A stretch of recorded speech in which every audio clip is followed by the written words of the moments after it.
여러분들 가난에 이자가 붙는다는 거 혹시 알고 계셨나요? 안녕하세요. 재테크 읽어주는 파일럿입니다. 오늘은 가난에 대해서 한번 이야기를 해보겠습니다. 많은 사람들이 우리가 가난한 이유가 돈을 물려받지 못해서 가난하다, 또는 교육을 잘 받지 못해서 가난하다, 이렇게 생각을 합니다. 근데 실제 그건 아니고요. 우리가 가난한 이유는, 또는 가난에서 벗어나기 어려운 이유는 바로 가난에 이자가 붙기 때문입니다. 이 이자가 계속 붙으면 붙을수록 가난에서 벗어나기가 어렵겠죠. 근데 이게 무슨 말이지? 라고 생각을 하실 수가 있어요. 제가 좀 쉽게 한번 이야기를 풀어서 해보면요. 예를 들어서 제가 처음에 직장을 가졌을 때 가지고 싶은 시계가 있었습니다. 그 당시에 시계가 500만원 정도 했었거든요. 굉장히 비쌌죠. 그래서 저는 돈이 없으니까, 가난했으니까 그 시계를 사지 못하고 그냥 마음속에 간직만 했습니다. 그리고 어느덧 시간이 흘러서 돈을 벌고 나서 그 시계를 사려고 보니까 그 시계가 무려 1100만원 정도 돼 있는 거예요. 600만원 정도 가격이 오른 거죠. 제가 그때 가난해서 사지 못했기 때문에 이 시계를 지금 사려면은 그 가난에 대한 이자 600만원을 더 지불해야 살 수 있게 된 상황이 된 겁니다. 그리고 이걸 한번 우리가 하고 있는 재테크에 적용을 해볼게요. 여러분들이 예를 들어서 집을 사려고 하는데 5억짜리 집을 사려고 해요. 근데 돈이 없어서 지금 못 사고 열심히 돈을 모았습니다. 10년 후에 내가 그 집을 사려고 보면은 그 집이 5억일까요? 당연히 올라 있겠죠. 한 7억이든 8억이든 올라 있을 겁니다. 그럼 여기서도 똑같이 내가 예전에 가난해서 사지 못했기 때문에 지금 사려면은 가난에 대한 이자 2억이나 3억을 더 지불해야 그 집을 살 수 있는 거죠. 이게 가난에 대한 이자라고 얘기를 했지만 제가 항상 말씀드리는 화폐 가치와 똑같습니다. 화폐 가치가 계속 하락을 하는 거죠. 그래서 이제 가난한 사람들이 가난에서 벗어나기가 조금 어려운 거고요. 화폐 가치 하락이 그러면은 멈출 것이냐, 또는 화폐 가치가 상승할 것이냐, 이런 상황이 잘 오진 않겠죠. 그럼 계속 가난한 사람은 가난해야 되나요? 이렇게 생각하실 수가 있는데 실상은 그렇지 않습니다. 우리가 재테크 공부를 하는 이유, 부동산 공부를 하는 이유는 살다 보면은 분명히 한 번씩 기회가 옵니다. 그 기회가 왔을 때 우리가 붙잡기 위해서 공부를 하는 거고요. 그 기회는 계속 이제 10년, 20년 단위로 오게 돼요. 근데 그 기회에 대해서 인지를 하지 못하고 공부를 하지 못한다면은 가난에 대한 이자를 계속 지불하면서 가야 되기 때문에 내가 아무리 가난에서 벗어나려고 해도 벗어날 수가 없다는 거죠. 저 같은 경우는 부동산을 처음 시작했을 때가 2011년도니까 우연찮게 그 기회가 맞았어요. 제가 공부를 해서 그 기회다 하고 이제 했던 게 아니라 우연히 시작을 했던 시기가 그런 기회였던 거고, 계속 공부를 하다 보니까 내가 운 좋게 좋은 시기에 투자를 했었구나 라는 걸 깨달았고요. 그렇게 자산을 조금씩 늘린 거는 시기가 좋았지만, 그래도 이제 공부를 하다 보면 좋았던 점이 뭐냐면 2021년도에 제가 유튜브 방송에서 부동산을 구입하는 것을 좀 고려해보면 좋을 것 같다 라는 내용의 영상을 올렸었습니다. 근데 실제 그때가 이제 부동산이 굉장히 올라갈 때였거든요.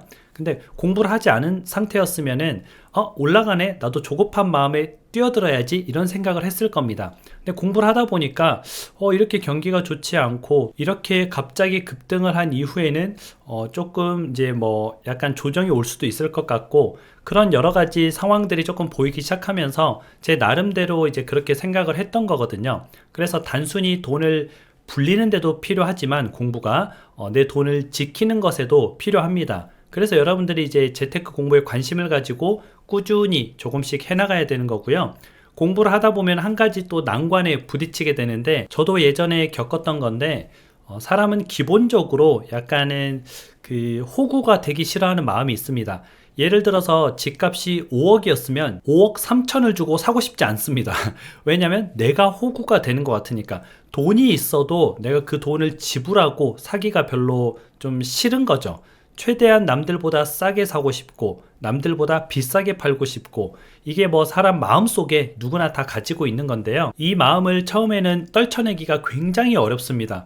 저도 그랬어요. 저도 내가 최고가를 주고 사야 된다고, 또는 내가 이제 집을 팔아야 될 때 실거래가보다 내가 싸게 팔아야 된다고? 뭐 이런 것들이 굉장히 조금 이제 떨쳐내기가 어려웠었는데, 중요한 것은 전체적인 흐름을 보는 거거든요. 전체적인 흐름 안에서 뭐 집값이 올라갈 것 같으면 최고가든 뭐 최고가에 근접한 가격이든 주고 사는 거고, 집값이 떨어질 것 같으면 내가 최고가를 못 받아도 그냥 얼른 정리하고 수익을 실현할 수 있는 가격에 내놓고 팔아야 되는 거고요. 그래서 우리가 굉장히 유명한 명언이 있잖아요. 시장과 싸우지 마라. 시장과 싸워서 이길 수 있는 투자자가 없습니다.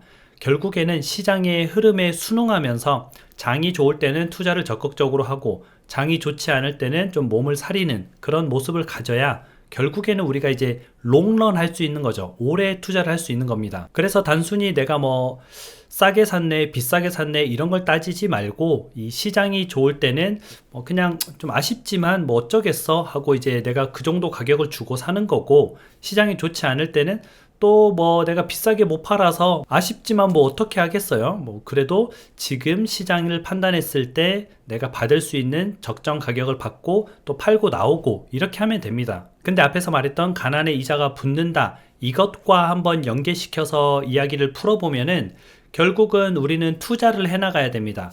투자를 해나가야 되고 재테크를 해나가야 됩니다. 그래야지 우리가 이제 가난에서 벗어날 수가 있는 거고요. 그 가난에 대한 이자를 최대한 지불하지 않게 되는 겁니다. 제가 또 이런 말을 하면 많은 분들이 오해하시는 게 이제 뭐 무조건 부동산 투자를 해라, 부동산 투자가 정답이다, 뭐 이렇게 받아들일 수도 있는데 그런 개념이 아니고요.